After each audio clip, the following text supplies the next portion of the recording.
Kwa majina naitwa Julferi Toho, ni mfamasia pamoja na mbobezi katika masuala ya ufuatiliaji wa usalama wa dawa kwa wagonjwa katika Hospitali ya Taifa Muhimbili Mloganzila.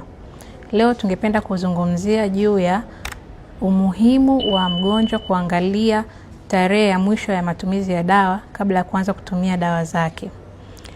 Dawa ambazo zimefikia tarehe ya mwisho ya matumizi, yani expiry, ni zile dawa ambazo unakuta mtengenezaji ameweka ile tarehe kutuonyesha kwamba yeye mpaka pale ndio anatuthibitishia ubora na usalama na uwezo wa ile dawa kwamba ni tarehe ile husika.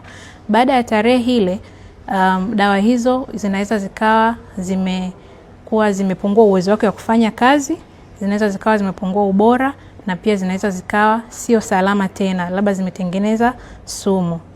Kwa hivyo ni vizuri mtumiaji kuhakikisha anatumia dawa ambazo hazijafikia tarehe ya mwisho ya matumizi ya dawa.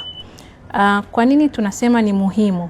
Ni muhimu kwa sababu kuna wale wagonjwa ambao wana magonjwa ya muda mrefu kama sukari, pressure, magonjwa ya moyo.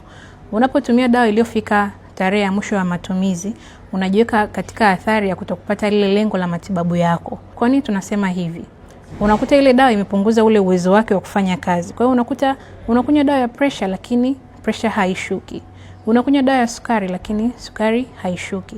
Kwa mfano hizi dawa kama insulini ikifika mwisho wa matumizi yake, ni dawa ambayo imetengenezwa kwa mfumo kama wa kibiolojia. Kwa hiyo ni rahisi kupoteza ule uwezo wake wa kufanya kazi.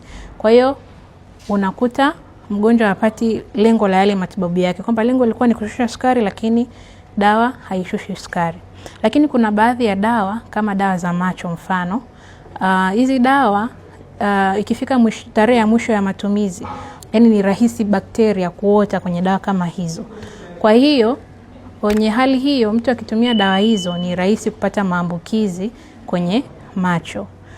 Kwa hiyo ni muhimu sana kuangalia tarehe ya mwisho wa matumizi ya dawa zetu. Lakini pia kuna ile utamaduni wa watu wengi kuweka dawa za nyumbani kwa ajili ya emergency ndogo ndogo, kwa mfano allergy, maumivu ya kichwa. Kuna hizi dawa za cream labda za kama gel za kupunguza maumivu, tunaziweka ndani kwa ajili ya zile emergency ndogo ndogo zinazotokea majumbani. Dawa zile pia unakuta mtu amekaa nazo hata mwaka, miaka miwili.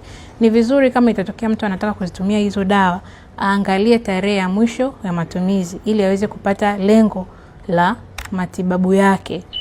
Kwani kwa kutokufanya hivyo, anaweza kutumia dawa na akaona mbona sipati matokeo.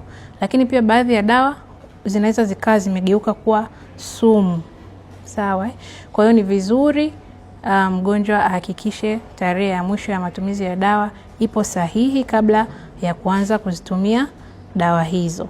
Pamoja na kwamba mtengenezaji wa dawa huwa ameweka tarehe ya mwisho ya matumizi ya dawa, lakini zile tarehe ya mwisho ya matumizi ya dawa huwa pia inazingatia jinsi mtu anavyohifadhi dawa zake.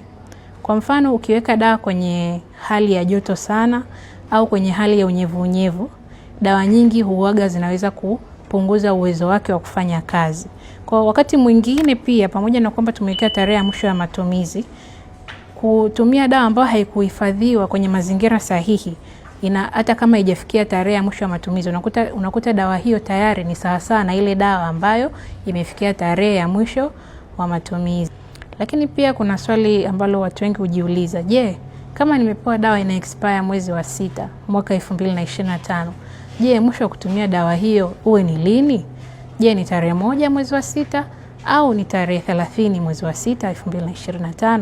Basi kwa kujibu swali hili, tarehe ya mwisho inaonekana inabidi iwe tarehe 30 mwezi wa 6 wa mwaka husika. Ikishafika ile tarehe, basi mtu huyo asipende kutumia dawa kama hiyo.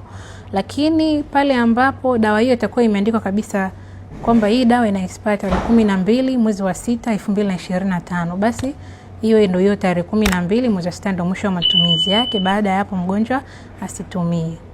Kwa hiyo ili kuwa salama ni vizuri kutokutumia kabisa dawa ambayo imefikia tarehe ya mwisho ya matumizi.